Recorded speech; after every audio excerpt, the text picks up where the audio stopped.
Okay, so this is London, Victorian London, 1888, and I genuinely cannot breathe. The fog you're seeing is not fog.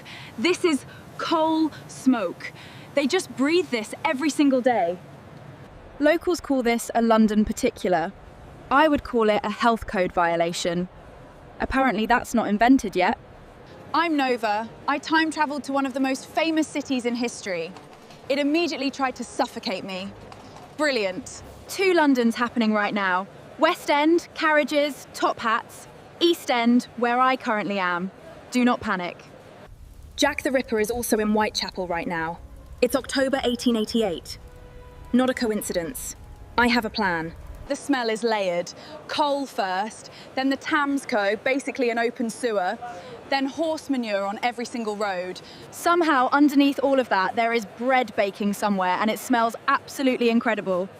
Victorian London makes no sense. Found a room in a boarding house for 4p a night. That is genuinely less than $1. You will see why. We've got a bed, using that term loosely, one window that doesn't fully close, one candle, the walls have character. I've stayed in worse places. I'm trying to think of when. I'll get back to you on that. She knocked to ask if I was of good moral standing. I said yes. Petticoat Lane market. Everything is for sale. Clothes, fish, live chickens. Someone is selling an animal I cannot identify. I think that's a raccoon. It's not a raccoon. I don't know what it is. I did not ask. Excuse me, what is that building? The workhouse, miss. Work in exchange for food and a bed. So they choose to go? Choose between that or starving in the street. He said it so casually. I just watched a woman walk in holding a child's hand. I actually cannot. Moving on. Moving on, we are moving on. Petticoat Lane market, chaos, everything for sale. I am completely fine. Taken a hansom cab to the West End, costs 2p, smells like horse and leather. Surprisingly, I am completely into it. Found a women's etiquette school. I genuinely need to see what this is. I'm going in. Wish me absolute luck. I am standing straight. Shoulders back, chin level. Where are your gloves? It's just a bit of collarbone. A lady does not hold opinions about her own collarbone. I have broken every single rule in this building, and I haven't even sat down yet. I think I'm failing at existing.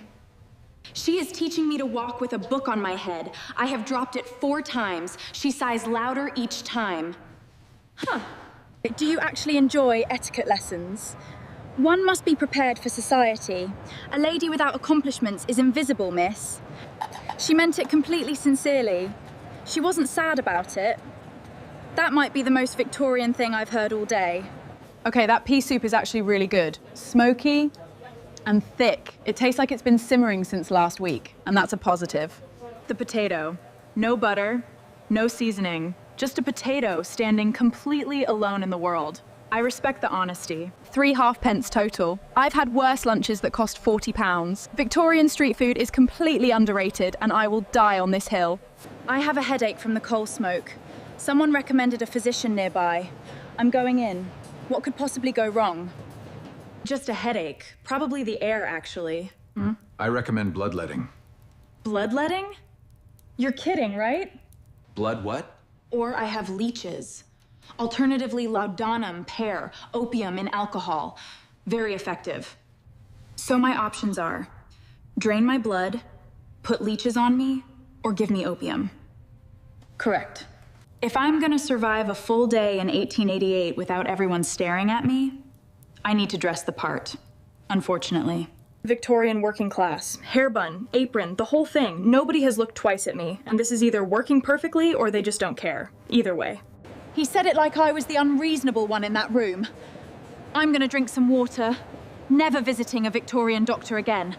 What do you do if you're ill? You work through it. Can't afford to stop, can you? Rest is for people with money. I see. I keep coming back to the same thing. The children. So many children working. Nobody looks twice. It's just Tuesday. How old are you? 12. 12, miss. Do you ever get a day off? Coal doesn't deliver itself, miss. He laughed. The concept of a day off was a punchline. He is 12. That is the part I cannot get out of my head. Sorry. Sometimes you're standing in 1888, and the history sits differently when it is right in front of you. The landlady, Mrs. Finch, left a dress. Said I couldn't go to the music hall looking like a scullery maid. She actually said that. Okay. I look ridiculous. I also look incredible. These are not mutually exclusive. Let's go. Tonight there is a music hall. This is what people here actually look forward to. I need to see what joy looks like in 1888. I was not prepared for this. These people work 14-hour days breathing coal smoke, and they come in here and they are absolutely alive.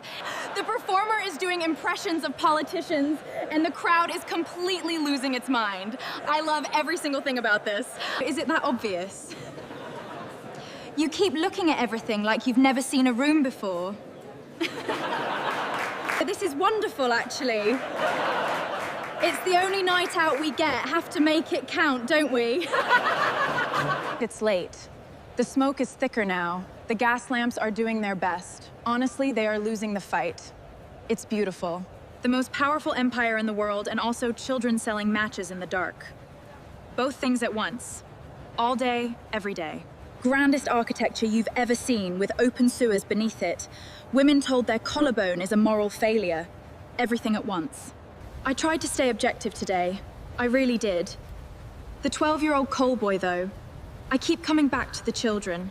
It is the next morning. I genuinely do not want to leave. Which is insane because I also cannot breathe and my lungs have filed a formal complaint. She returned 4 pence because I didn't eat breakfast. Yeah. Won't be taking money for nothing. One last look. 1888 London. Loud, filthy, crushing, brilliant, heartbreaking, alive. Every single day. All at once. Next time, I'm going somewhere warmer. Less smoky. Hopefully with better medical options than opium for a headache. See you on the other side.